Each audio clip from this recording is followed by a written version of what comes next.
Os cientistas alertam que a ocorrência de ciclones tropicais vem aumentando e que as secas em várias regiões se tornam mais graves e mais prolongadas.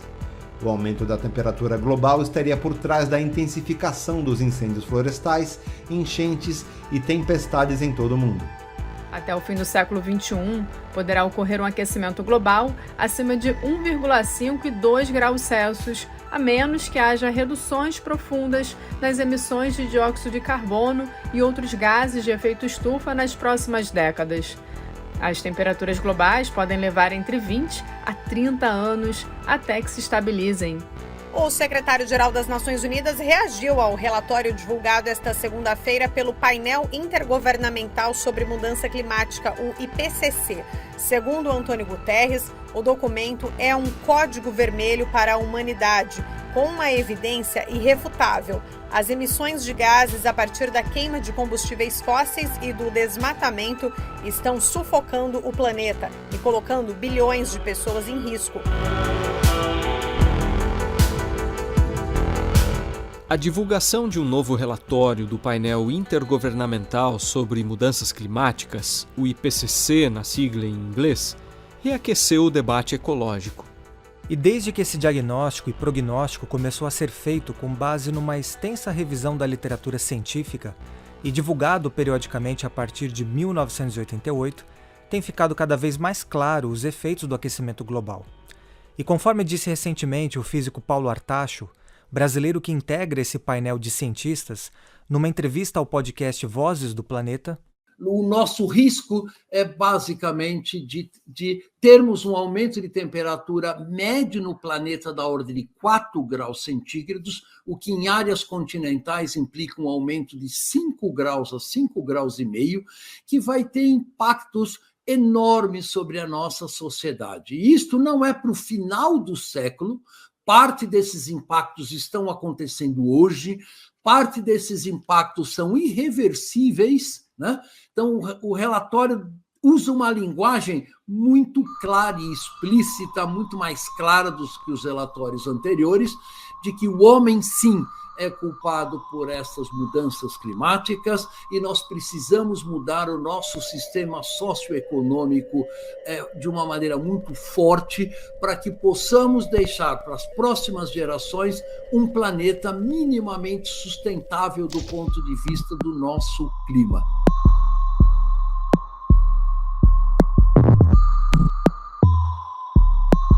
A ideia de que o meio ambiente é uma fonte inesgotável de matéria-prima levou a um modelo de desenvolvimento que há muito tempo tem se mostrado insustentável. Felizmente, hoje a humanidade está mais consciente dos resultados disso, o que reflete, por exemplo, em nossas expectativas em relação ao consumo. O último relatório de responsabilidade social corporativa na América Latina, que foi divulgado neste ano, mostrou que 94% dos latino-americanos pensam que as empresas devem investir mais em iniciativas socioambientais. Mas apesar desses sinais de mudança de mentalidade, nós já estamos colhendo os resultados da exploração desenfreada que se intensificou a partir da Revolução Industrial. E é bom lembrar, quem primeiro sofre esse impacto são as pessoas mais vulneráveis nas nações em desenvolvimento.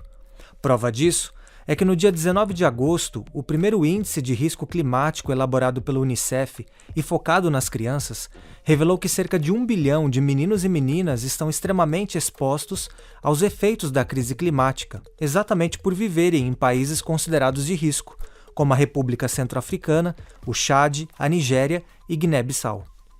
Além disso, para citar um segundo caso, o fenômeno da desertificação tem atingido com força algumas regiões do globo, inclusive o Nordeste brasileiro, ameaçando assim a agricultura de subsistência numa área já marcada pelos desafios do clima semiárido.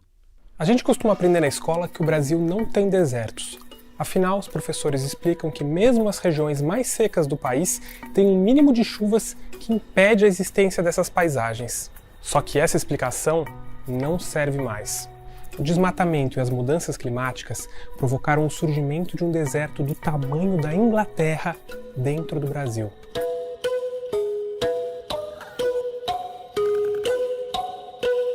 E como foi mencionado há pouco, o último relatório do IPCC, também identificado pela sigla AR6, não deixa dúvida de que as mudanças climáticas são resultado da ação humana. O painel de cientistas de 66 países reunidos pela ONU afirma que as mudanças no clima da Terra são sem precedentes em milhares de anos e que não há dúvidas de que foram provocadas por ações humanas.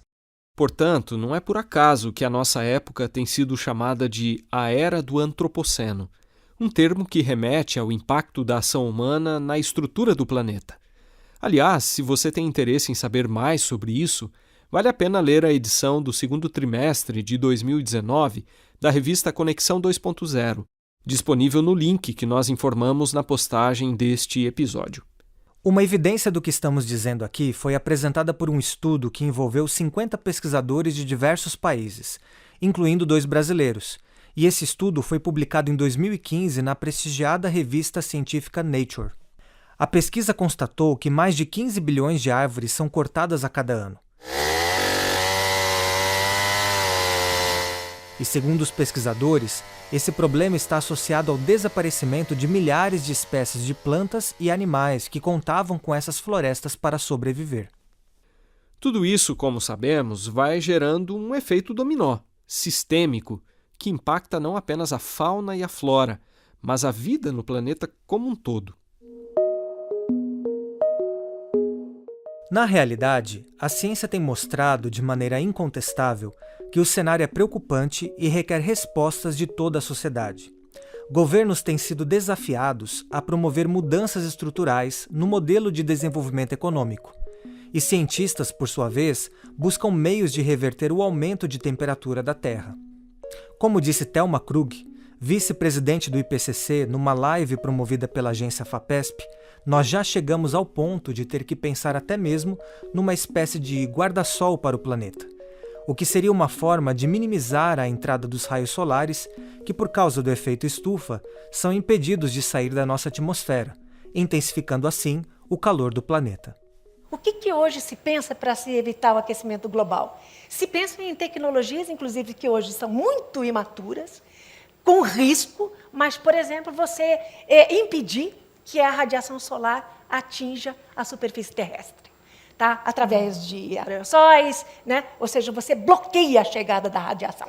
Estou falando isso só para você ter ideia das discussões no mundo científico, que estão evoluindo, extremamente imaturo, mas isso também faz parte das discussões no mundo científico. E isso também nos leva a perguntar o seguinte: será que essas preocupações e debates têm influenciado, de certo modo, o discurso religioso sobre ecologia? Afinal, os cristãos têm se engajado na causa ambiental? Tendo em vista essas e outras questões, a gente conversa hoje com 2 pesquisadores que estudam a relação entre ecologia e religião. Deu para sentir o clima da pauta de hoje? Então fica na escuta, que esse bate-papo vai ser de alto nível. Eu sou o Wendel Lima e estou aqui com Márcio Tonetti na apresentação deste episódio do podcast da Revista Adventista.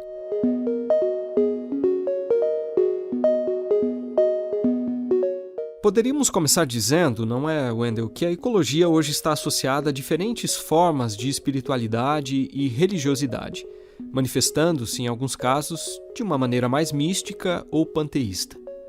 E Tonetti, embora a concepção bíblica sobre o meio ambiente seja diferente dessa que você acabou de mencionar, a gente vai procurar descrever aqui, em termos gerais, como o discurso ambiental tem sido articulado no cenário religioso brasileiro. Antes, no entanto, Wendel, talvez seja pertinente a gente abrir um parêntese para uma breve explicação sobre o termo ecologia em si. A palavra ecologia, ela nasceu lá no século XIX, né? Quando ela deriva da palavra oikos, né? Toda terra habitada. Né? A palavra oikos, do grego, significa toda terra habitada. Então, daí veio a ecologia. Né? Então, a ecologia nasceu lá no século XIX, na Alemanha, a partir de um ramo, de uma disciplina das ciências naturais, que procurava explicar as relações entre os seres vivos, né, no planeta, né, a partir disso. Só que a ecologia ela foi crescendo, foi avançando, foi se desenvolvendo, e ela foi ganhando um novo gradiente, né, a partir dali.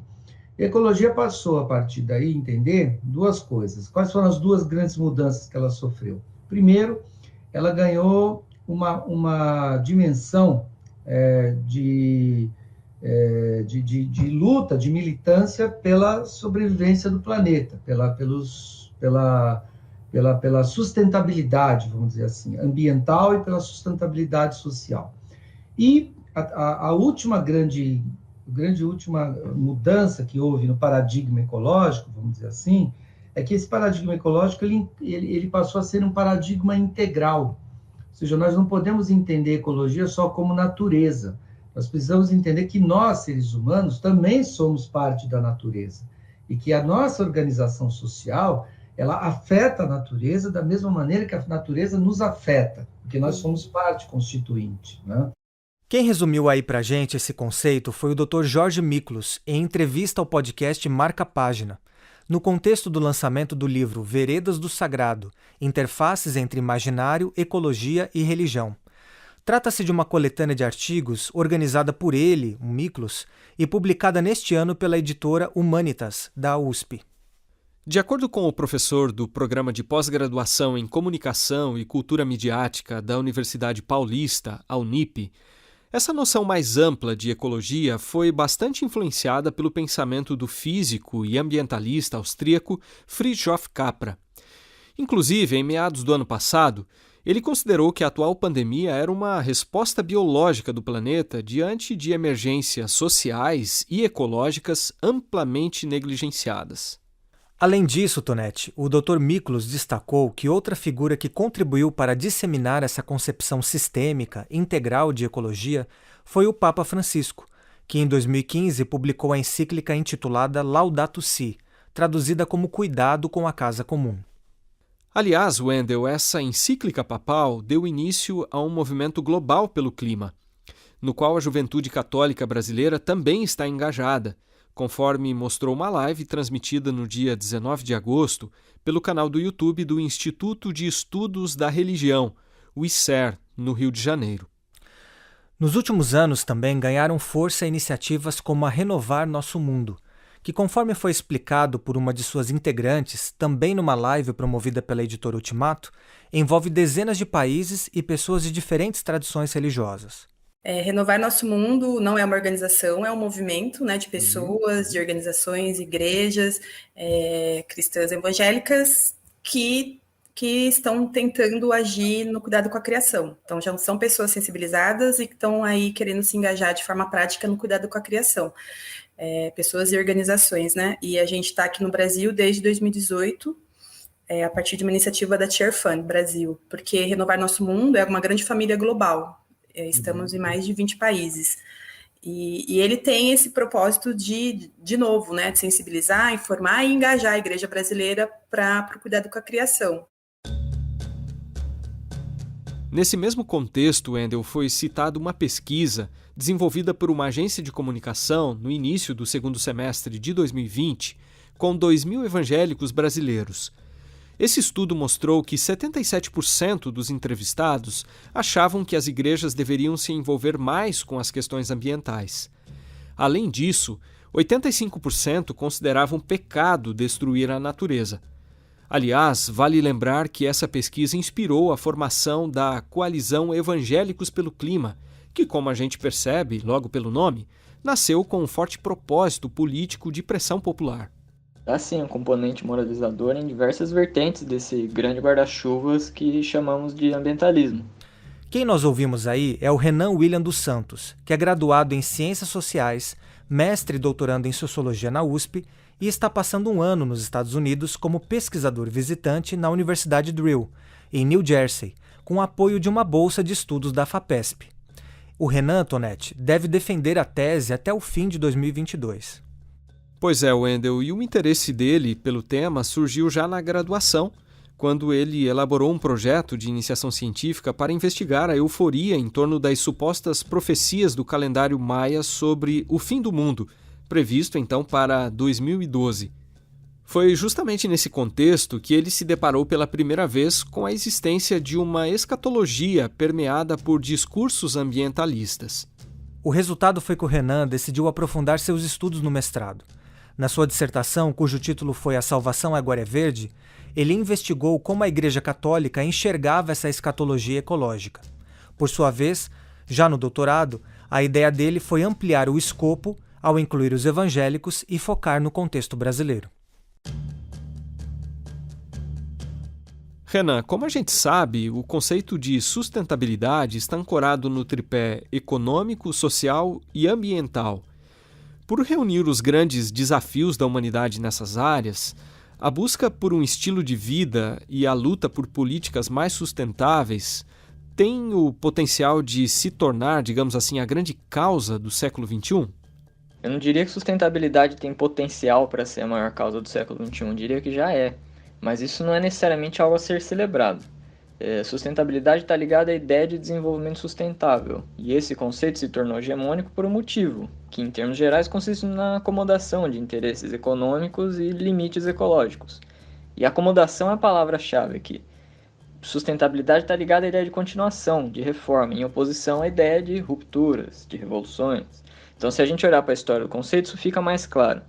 Ele surge lá na década de 80 a partir de uma comissão da ONU, presidida pela então primeira-ministra norueguesa Gro Harlem Brundtland. E vale lembrar que a Noruega é a maior produtora de petróleo da Europa Ocidental. Estou mencionando isso não para afirmar que há uma conspiração por trás da ideia, mas para ressaltar o contexto de conciliação de interesses que estava posto ali. Então, após 4 anos de deliberação, a comissão publicou seus trabalhos com o título Nosso Futuro Comum, que também é conhecido esse trabalho como relatório Brundtland. E é esse relatório que introduz nos debates globais o conceito de desenvolvimento sustentável. É de lá que vem a clássica definição de desenvolvimento sustentável. E ele é importante porque, a partir dele, as tentativas de impor limites ao crescimento, que é o que reinava desde as conferências de Estocolmo, a ideia de que os países deveriam parar, estabelecer um limite de crescimento, do contrário, eles destruiriam o planeta. Então, essa ideia ela é substituída pela ideia de que é possível ter um desenvolvimento mantido continuamente desde que os impactos sejam controlados. E isso é fundamental para que a pauta ambiental saia das esferas dos movimentos sociais de resistência e antissistema e entre para o centro das preocupações dos aparelhos burocráticos de Estado. Até por isso, a Agenda 21, por exemplo, que é o documento produzido na ECO 92, ela se propôs a ser um programa de ação para promover o desenvolvimento sustentável em escala planetária. E a Agenda 21 chama assim porque ela busca representar o principal desafio do século XXI. E do ponto de vista individual, Renan, abraçar a causa ambiental implica fazer mudanças na alimentação, no consumo e em vários aspectos do estilo de vida. Isso traz para o discurso ecológico certa moralização, fazendo até com que haja regulação do comportamento? Com certeza, há sim um componente moralizador em diversas vertentes desse grande guarda-chuvas que chamamos de ambientalismo. Na minha pesquisa, eu trabalho com 3 tipos básicos de ambientalismo: o esotérico, o racionalista e o moralista. Ambientalista esotérico é aquele que assume que os problemas ambientais se originam em desequilíbrios místicos, em energias negativas, que surgem da falha da humanidade em se comunicar com a natureza e em seguir sua harmonia. O ambientalismo racionalista é aquele que foca em questões de custo-benefício e trata o problema ecológico como um mero problema de gestão de recursos. E por fim, o ambientalismo moralista, que pode seguir um caminho metafísico e religioso, mas não necessariamente, é aquele que entende que os problemas ambientais estão ligados a problemas morais. Então, degradação ambiental e degradação moral estão intrinsecamente ligados aí nesse último enquadramento. Então, para ilustrar a diferença, a gente pode pensar em alguém que deixa a torneira aberta enquanto escova os dentes. Para o esotérico, essa pessoa seria descrita como alguém que está conectado da teia da vida, que não entende que com sua atitude está agredindo um ser vivo, Gaia, Mãe Natureza, etc. Para o racionalista, a pessoa que deixa a água correndo à toa está sendo irracional, porque está desperdiçando um recurso sem nenhum retorno a curto ou longo prazo que faça esse gasto valer a pena. Para o moralista, por fim, o mesmo ato ele representa não só uma insensibilidade com Gaia, com a Mãe Natureza, ou uma irracionalidade, mas uma imoralidade. Então, a pessoa que faz isso, ela está fazendo algo moralmente condenável. é um crime, ou, na vertente religiosa, quando for o caso, é um pecado. Bom, entrando mais diretamente agora na questão com a qual nós introduzimos essa segunda parte do episódio, a gente gostaria de te perguntar o seguinte: como que você observa a interface religião e ecologia? Será que nós podemos falar que o movimento ecológico ganha certo caráter religioso, produzindo um novo tipo de espiritualidade? E mais, poderíamos dizer também que a religião tem se apropriado da pauta ambiental para, quem sabe, repensar sua teologia e justificar sua presença num mundo secularizado? Existem diversas conexões possíveis entre religião e ecologia, mas, de novo, não são necessárias. E eu digo isso de partida porque é muito comum que essas conexões sejam mobilizadas por negacionistas ou céticos do clima como forma de contestação, para trazer o ambientalismo para o plano das crenças, das escolhas pessoais, e assim dizer que cada um é livre para acreditar no que quiser, né? Que é só mais uma crença. Então, isso posto, há sim, como eu já havia mencionado, algumas parcelas do movimento ambientalista que se pautam por uma espiritualidade. Tem um sociólogo famoso, Brown Taylor, que chama essas vertentes espirituais do ambientalismo de religiões verde escuras. Então, existiriam as religiões verdes, ou religiões que estão se esverdeando, que seriam aquelas que são as religiões tradicionais que estão incorporando a pauta ecológica para se atualizar, digamos assim, para ficarem mais conectadas, antenadas com o mundo moderno e com os debates atuais da esfera pública. Já as religiões verdes escuras seriam aquelas formas de espiritualidade ecológica que rejeitam, inclusive, as religiões tradicionais, porque consideram elas como parte do problema até, posto que elas teriam ajudado, historicamente, a fundamentar religiosamente os valores que trouxeram à nossa sociedade a situação atual de crise ecológica.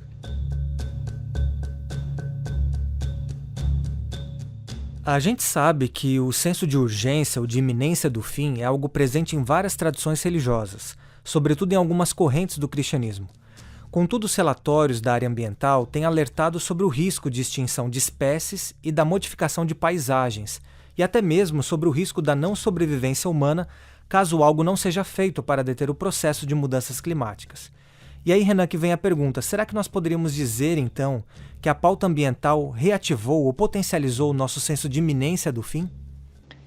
Mais uma vez, é sempre bom começar lembrando que a gente deve tomar cuidado sempre com essas aproximações, porque há diversos grupos que equiparam os relatórios supostamente alarmistas do IPCC, né, por exemplo, com mais uma profecia apocalíptica. Então, e eles fazem isso como uma forma de refutar a necessidade de uma ação urgente para enfrentar os problemas ecológicos, né? Agora, especificamente sobre a reativação de um senso de iminência do fim, eu perguntaria quando foi que esse senso não esteve presente, né? O que eu quero dizer é que nós sempre convivemos, né? Nas diversas sociedades que existem ao redor do globo, nós sempre convivemos com as mais diversas escatologias, religiosas e seculares, né? Escatologia não é necessariamente religiosa também. Então, o senso de iminência do fim, ele sempre esteve presente. Ele esteve presente em outras pandemias, por exemplo. Ele esteve presente durante a Guerra Fria, com a ameaça nuclear. Enfim, isso não significa, contudo, que essa crença de que o fim está próximo seja paralisante, né? Tem até uma literatura, por exemplo, que distingue entre crença no fim do mundo quente ou crença fria, né? No sentido de que a maioria das pessoas tem uma crença fria, no sentido de que não leva isso a ferro e fogo, né? E essa é uma lição muito valiosa também da sociologia, que em muitos casos as pessoas não agem de forma coerente com as crenças que elas expressam e que elas dizem acreditar firmemente, né? Ou seja, você nunca pode deduzir um comportamento a partir da manifestação de uma crença. O último ponto que a gente traz aqui para nossa conversa contigo, Renan, é que o milenarismo cristão projeta o fim como um evento que ocorrerá em breve, por ocasião de uma intervenção sobrenatural de Deus, ou seja, a volta de Jesus à Terra. Essa visão catastrófica parece desafiar o pensamento cristão a articular a necessidade de uma postura de cuidado para com a natureza, uma espécie de mordomia da preservação. Então, a pergunta que fica é: como o ambientalismo cristão articula esse paradoxo? Bom, essa é uma pergunta muito interessante e era uma das que mais me intrigava no começo das minhas pesquisas. Afinal, se as pessoas acreditam que o mundo vai acabar e que isso é o prenúncio da volta do Messias, por exemplo, qual é a justificativa que elas encontram para ainda assim se engajarem em iniciativas ambientais das mais diversas, né? Então, de forma geral, eu sempre tomo esse cuidado porque qualquer pesquisa sociológica sempre vai ter aqueles casos particulares que destoam um pouco, né? Mas a fórmula que eles costumam usar é a seguinte: cuidar da criação de Deus, os seres naturais, as plantas, o ecossistema, o planeta, é uma obrigação por si, é um mandato. E como tal, independe do resultado dessa prática. Entende? Então, nessa lógica, não é o resultado da ação de práticas ecológicas que interessa ao cristão. Ele não deve mudar seu estilo de vida numa direção ecológica porque ele quer viver em um ambiente mais saudável, beber água sem poluição, respirar ar sem fumaça, né, ter um parque com uma vista bonita para ele visitar. Ele deve fazer isso porque é a sua obrigação, porque assim foi dito a ele para ser feito conforme uma certa leitura da Bíblia. E, portanto, ele deve, já que ele foi mandado a fazer isso, ele deve prestar contas depois sobre isso, né? Então, é uma obrigação por si. Não depende das consequências. É o meio que interessa e não o fim.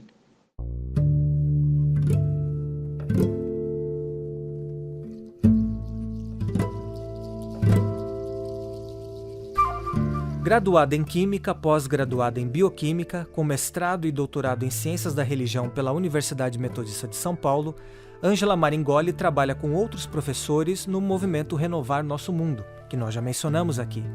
Eles trabalham para construir o que ela tem chamado de teoambientologia, ou seja, um núcleo temático que esse grupo de pesquisadores deseja incluir na educação teológica do Brasil.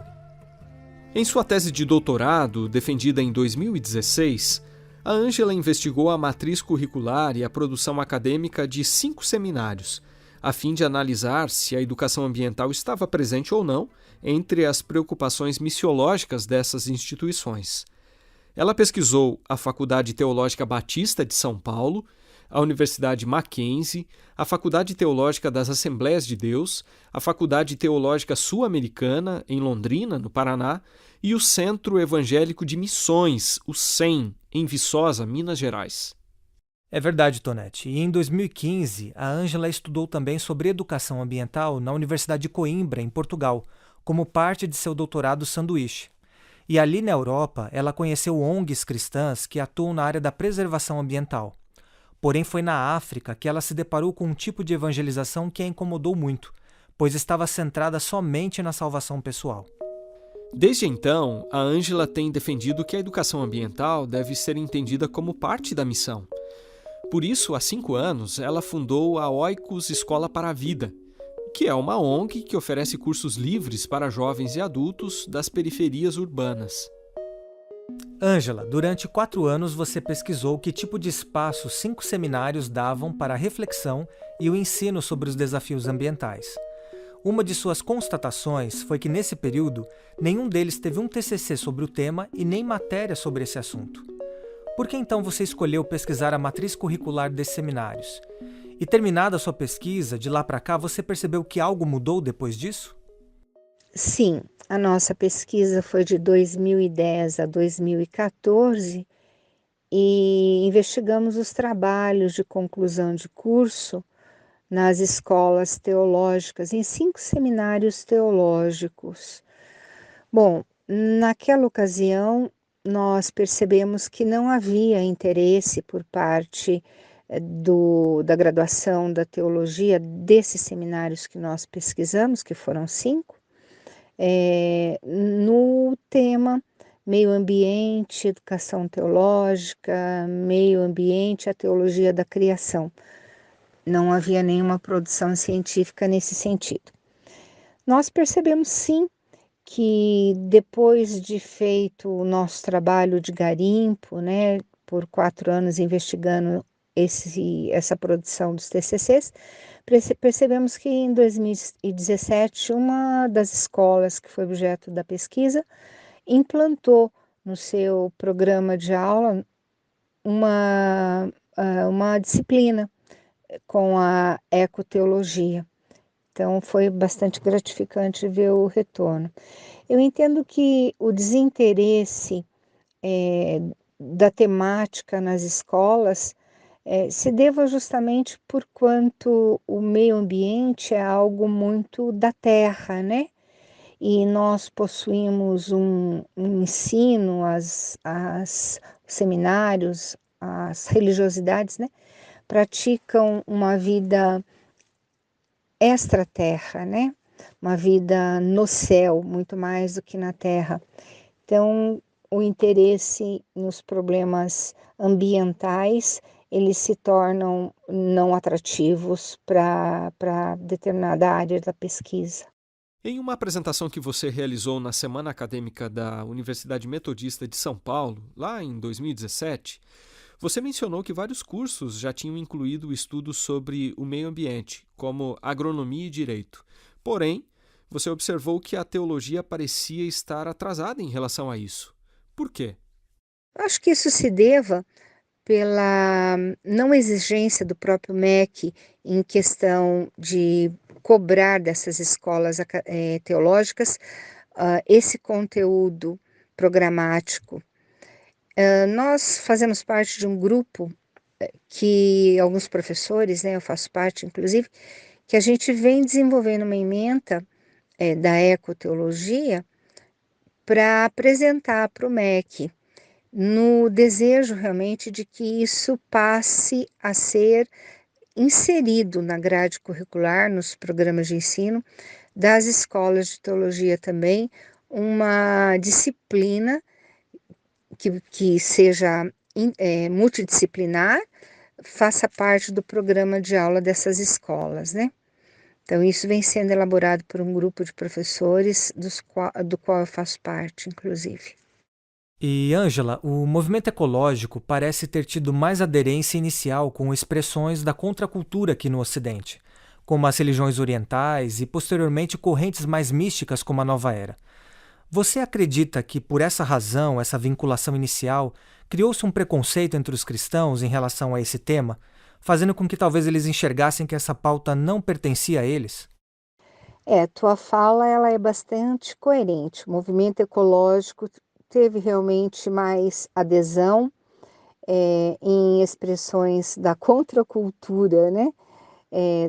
Como pode ser notado, das religiões orientais, correntes que às vezes até contêm um certo misticismo, como você mesmo citou, a Nova Era, né? Do que nos meios cristãos. Não sei se houve uma vinculação, talvez sim um preconceito por parte dos cristãos, mas por desconhecimento mesmo da questão do relacionamento entre a responsabilidade social do cristianismo, a responsabilidade social do ser humano em relação ao planeta, ao cuidado com a terra, entender na acepção o significado da palavra dominar, né? Que no hebraico significa conhecer profundamente sobre o que você vai ter que exercer a sua função de administrador.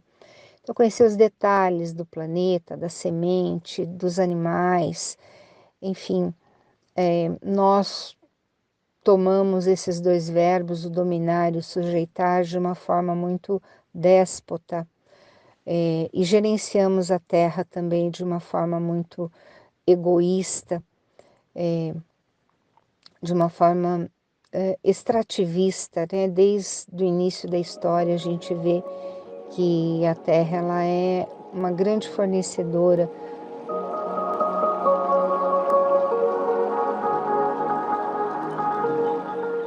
Com base em sua pesquisa, Ângela, a gente pode deduzir que ONGs, editoras, revistas e mesmo denominações e congregações locais estão demonstrando maior preocupação com a causa ambiental do que os seminários teológicos em si.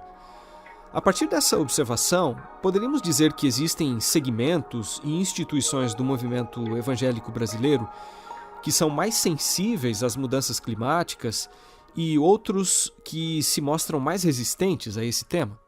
Sim, nós temos visto um trabalho militante muito maior nas ONGs no Brasil, ONGs cristãs ou não cristãs, em relação ao cuidado com o meio ambiente, em proporcionar cursos, em proporcionar aulas educativas que discutam o tema da criação, que discutam o replantio, a compostagem, que falem do tratamento do solo, que falem da questão dos recursos hídricos, que discutam esgoto a céu aberto, políticas públicas. Essas ONGs, elas conseguem levar à comunidade, à sociedade, uma visão da necessidade emergencial de uma mudança. Várias fazem esse tipo de trabalho. A Oikos Escola para a Vida, a Rocha, nós temos várias escolas que fazem esse tipo de trabalho, a Diaconia, enfim, e claro, existem também a participação das revistas e editoras que se preocupam em estar editando obras que discutam e escrevam sobre essa temática. Por outro lado, nós temos ainda o desconhecimento, a negligência por parte da igreja em trazer essa discussão para o púlpito. Essa e outras discussões, né? Que alertem aos membros da igreja sobre a necessidade do reciclar o lixo, de se fazer uma compostagem com resíduo alimentar em suas casas, de divulgarem a necessidade do cuidado com o meio ambiente, com a terra, e, acima de tudo, de politizar de uma forma mais direta e objetiva, porque o ensino ele acaba criando uma cidadania, uma responsabilidade para o cidadão, né? Para que ele exerça o seu direito à cidadania.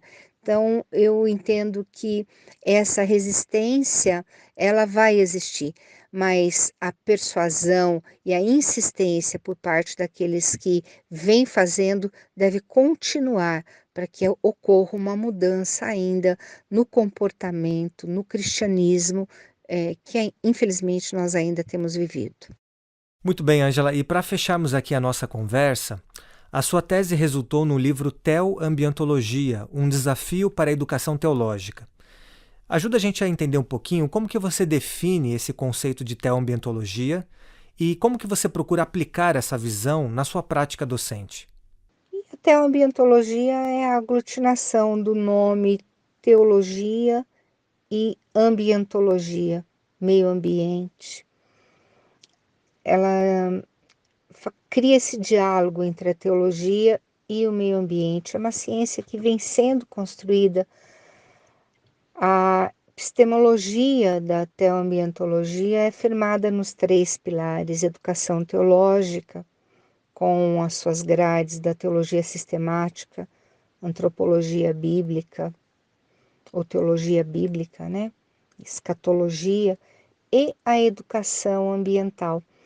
Nós entendemos que a interdisciplinaridade da teoambientologia perpassa as ementas e as grades curriculares das matérias do seminário teológico.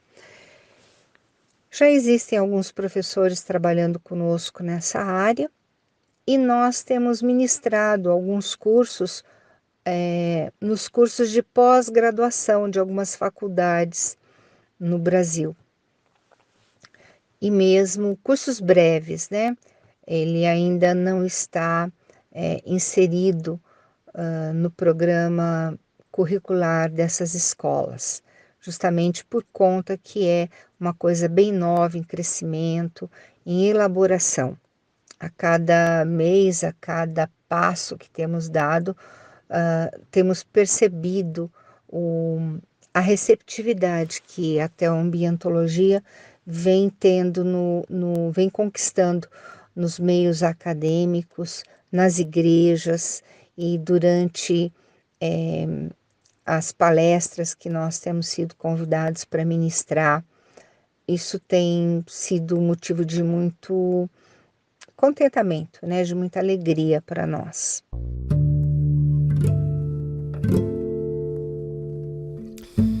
Olha só, Wendel, foi no Brasil que há quase 30 anos o mundo entendeu que precisava assumir o compromisso de mudar a forma de se relacionar com o planeta. É verdade, Tonete, e pouco tempo depois da histórica Conferência das Nações Unidas sobre o Meio Ambiente e o Desenvolvimento, que reuniu em 1992 no Rio de Janeiro mais de 22 mil pessoas e chefes de Estado, a liderança mundial da Igreja Adventista também votou uma declaração oficial sobre o meio ambiente. Já naquela época, o documento reforçava que a exploração irresponsável dos recursos naturais, fruto do egoísmo e da ganância da humanidade, vinha resultando em sofrimento generalizado, degradação ambiental e ameaça climática. Os líderes mundiais da denominação enfatizaram ainda, e vamos abrir aqui aspas para eles, que era necessária uma reforma do estilo de vida com base no respeito à natureza, na restrição do uso dos recursos da terra, na reavaliação das necessidades do próximo e na reafirmação da dignidade da vida. Fecha aspas.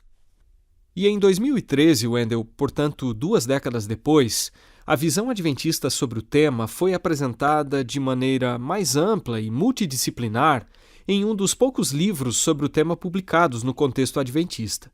Originalmente intitulado Entrusted Christians and Environmental, a coletânea reúne artigos de teólogos, educadores, ambientalistas, especialistas em ética e também cientistas.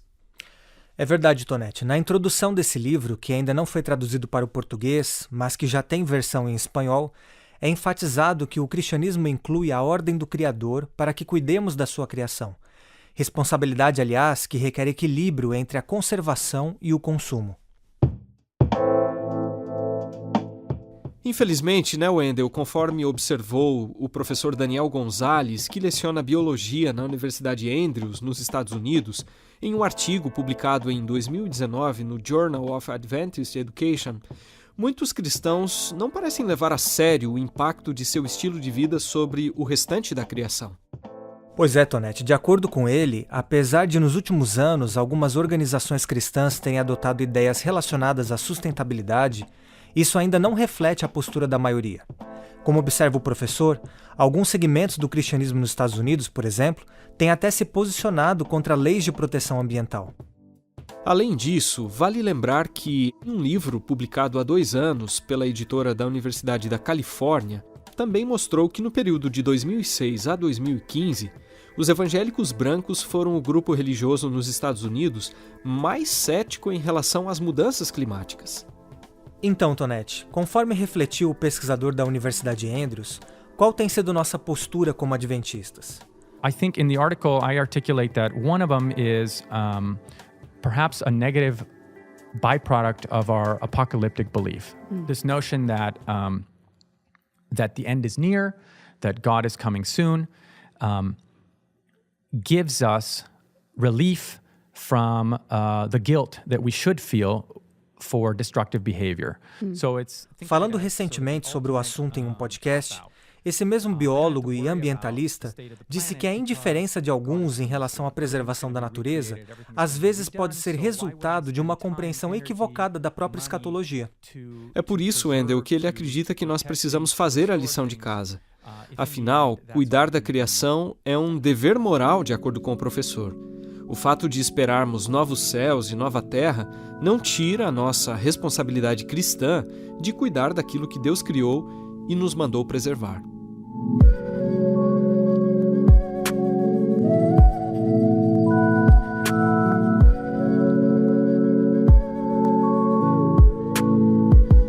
Com produção, roteiro e apresentação de Márcio Tonete e Wendel Lima, edição de áudio de Márcio Tonete e direção de jornalismo de Marcos de Benedicto, o episódio de hoje termina aqui.